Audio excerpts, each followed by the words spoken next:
गुजरात विधानसभा चुनाव है, हिमाचल प्रदेश विधानसभा चुनाव है। इसके अलावा कई सवाल है। पहला सवाल, गुजरात में आप प्रचार कर रहे हैं, धुआंधार प्रचार कर रहे हैं, लेकिन आरोप लग रहा है, कांग्रेस के एक बड़े नेता जयराम रमेश कहते हैं कि ऑक्सीजन भारतीय जनता पार्टी आपको दे रही है ताकि आप कांग्रेस को हराएं।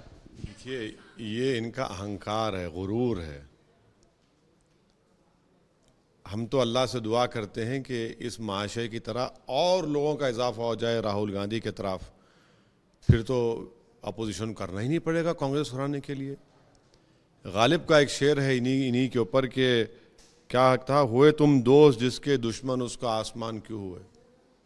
हम तो चाहेंगे कैसे और लोग जमा हो जाएं उनके तरफ में, फिर तो अपोजिशन करने की जरूरत ही नहीं है, वैसा ही पूरा काम हो जाएगा। उन्होंने ये भी कहा है कि बिहार में उनको आपने हरा दिया, उत्तर प्रदेश में भी आपने थोड़ा बहुत डैमेज किया, और गुजरात में आप जाकर सीधे तौर पर कांग्रेस को ही हराना चाहते हैं। ना, इनकी कोई अहमियत ही नहीं है, ऐसे लोगों की अहमियत ही नहीं है। ये इलीट लोग हैं, इलीट बात करते हैं। इनको क्या मालूम देश में क्या हो रहा है। ये अपने हवाई महल में खुश हैं, उसी में रहने दीजिए। लेकिन चलिए, हम अगर गुजरात विधानसभा चुनाव की बात कर रहे हैं तो ये भी सवाल लाजमी है कि एमआईएम अपने आप को कहाँ पाती है, क्योंकि जिस तरीके से दरमियान में पाती है। हमारे म्यूनसिपल कॉरपोरेटर्स अहमदाबाद में है, गोधरा में है, मुडासा में है, भरूच में है। पिछले 2 साल से जनाब साबिर काबलीवाला साहब हमारे अध्यक्ष हैं, उनके साथ जो हमारी टीम है वो बहुत मेहनत कर रहे हैं, हम भी कर रहे हैं, थोड़ा हम साथ दे रहे हैं। तो हम तो कोशिश करेंगे, चुनाव लड़ेंगे यकीनन। हमने तो कैंडिडेट्स का नाम भी ऐलान कर दिया हमने, और हमारी सभाएं हो रही हैं, पार्टी के लोग जा रहे हैं।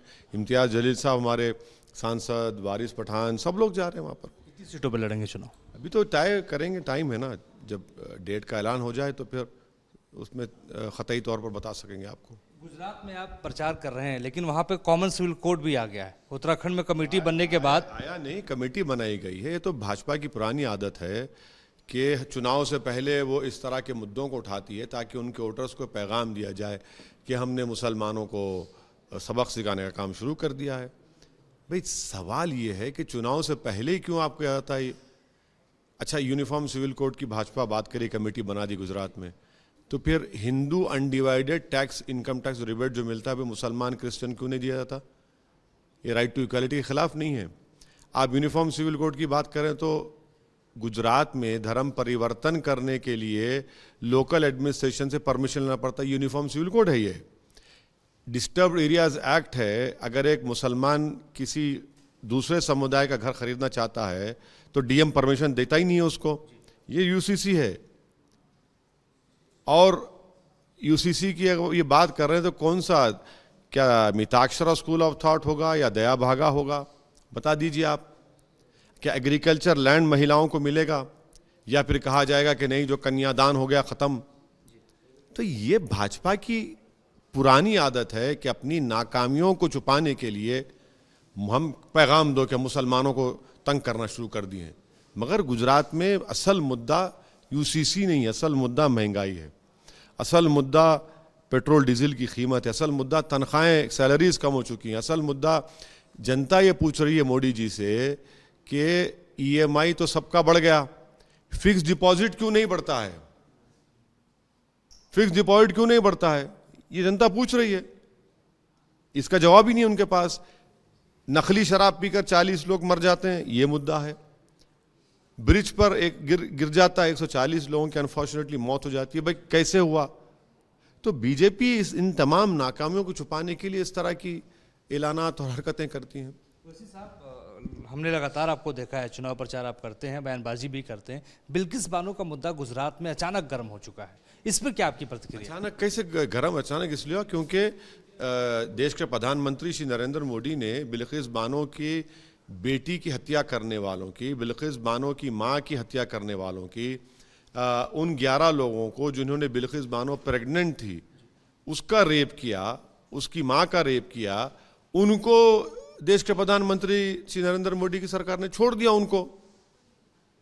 तो बिल्किस बानो कोई मुसलमानों का मुद्दा नहीं है, बिल्किस बानो भारत के महिलाओं के मुद्दे के साथ साथ एक इंसाफ का मुद्दा है। तो ये तो भाजपा ने इसको इशू बनाया है सिर्फ एक प्रदेश का चुनाव जीतने के लिए। आप मदरसों का लगातार जो सर्वे होता रहा उसका विरोध करते रहे। उत्तर प्रदेश में मदरसों का सर्वे हुआ, उसमें कुछ सही थे, कुछ गलत थे, तो किस तरीके से आप देखते हैं इस पूरी कवायद को? नहीं, देखिए, गलत नहीं थे, अनरजिस्टर्ड थे तो इलीगल तो नहीं बोल सकते उनको आप।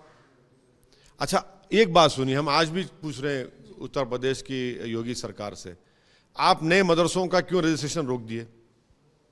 यूपी मदरसा बोर्ड में रजिस्ट्रेशन क्यों रोक दिया आप? और क्या आपने 4 साल से तनख्वाह दी उन लोगों को? नहीं दे पा रहे हैं आप। उन मदरसों में जो पंडित लोग इंग्लिश पढ़ाते हैं, मैथ्स में, उनकी तनख्वाह नहीं दे रहे हैं आप। दीजिए ना तनख्वाह, उनकी पैसा ही नहीं है आपके पास। तो आप उनकी तनख्वाह का मुद्दा ना बन जाए और नया रजिस्ट्रेशन जो नहीं हो रहा है वो मुद्दा ना बन जाए। आपने सर्वे का निकाल दिया मुद्दा। अरे सर्वे करना है तो बच्चे सिर्फ मदरसे में नहीं, बच्चे आरएसएस के स्कूल में भी बच्चे पढ़ रहे हैं, मिशनरी स्कूल्स में भी बच्चे पढ़ रहे हैं, गवर्नमेंट के स्कूल्स में बच्चे पढ़ रहे हैं। अच्छा, जिन गवर्नमेंट स्कूल का सर्वे क्यों नहीं करा रहे आप, जिनमें बच्चियां पढ़ती हैं? कितने टॉयलेट है वहां पर, कितना साफ पीने का पानी मिलता है? बारिश हुई तो कितने स्कूल बंद हो जाते हैं? आप सिर्फ मुसलमानों से एक नफरत पैदा करना, देश में मुसलमानों का खौफ दिलाने के लिए आप वो सर्वे करा रहे हैं। एक नई बात सामने आई, आम आदमी पार्टी के मुखिया और दिल्ली के मुख्यमंत्री अरविंद केजरीवाल कह रहे हैं कि नोट पे महात्मा गांधी के साथ लक्ष्मी गणेश की फोटो भी हो। जो शख्स दिल्ली जल रहा था वो दिल्ली में जो लोगों के दिलों में आग लगी थी उसको बुझाने के बजाय उसने बुजदिली का मुजाहरा करके राजघाट पर जाकर बैठ गया गूंगा अंधा बनकर। वो तो बीजेपी के नक्शे कदम पर चल रहे हैं। वो तो ये बता रहे हैं कि मैं भी नरेंद्र मोदी से कम नहीं हूं हिंदुत्व की आइडियोलॉजी में। मुकाबला वो हो रहा है। वहाँ पे आरोप लगा रहे हैं क्या भारतीय जनता पार्टी की बी टीम है? ना नहीं, मुकाबला तो वही कर रहे हैं। उनका एक मंत्री जेल में क्यों गया? कितने नोटों के मामले में गया? वो शराब के मामले में कितने उनके लोग पकड़े गए? क्या जो नोटें ली उस पर किसकी फोटो थी? जब उनको याद नहीं आया, मलई खाएंगे। और जैसे कहावत है कि जब बिल्ली जब दूध पीती है समझते दुनिया नहीं देख रही है। ये क्या है बताइए फिर?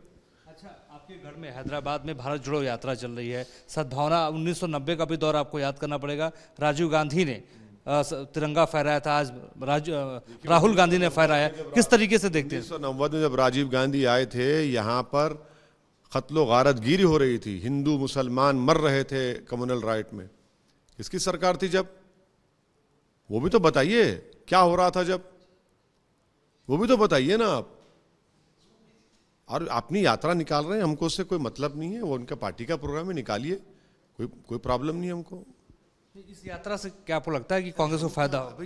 फायदा नुकसान हम क्या, फायदा नुकसान तो हम अपना देखेंगे ना। मुझे उनके फायदे नुकसान से क्या मतलब? अब मुनुगुडू का बाई इलेक्शन का नतीजा आ जाएगा, देख लीजिए, आपको पता चल जाएगा। आप खुद बोलेंगे देखकर, हमको बोलने की जरूरत ही नहीं पड़ेगी। गुजरात विधानसभा चुनाव, हिमाचल प्रदेश विधानसभा चुनाव, फिर लोकसभा चुनाव, और असदुद्दीन अवैसी साहब कहाँ देखते हैं आप लोगों को? क्या किंग मेकर की भूमिका में होंगे आप? सब देखिए, सब ये बातें जो आप लोग कर कर एक पॉलिटिशियन को बहुत ऊंचा चढ़ा देते हैं। हम वो उतना नहीं है, ना हम किंग मेकर है ना हम किंग हैं।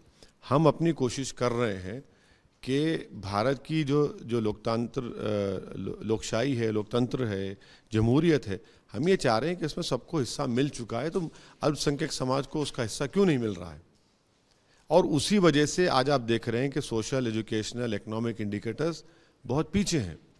तो हमारी लड़ाई वही है। हम तो जो कमज़ोर है, जो मजलूम है, उनको इंसाफ दिलाने की, उनका हक दिलाने की लड़ाई लड़ रहे हैं, लड़ाई लड़ते रहेंगे हम। बहुत शुक्रिया बातचीत करने के लिए। अवैसी साहब थे, खास बातचीत हमसे कर रहे थे। हमारे सहयोगी जयराम यादव के साथ मोहित राज दुबे, न्यूज़ 8 हैदराबाद।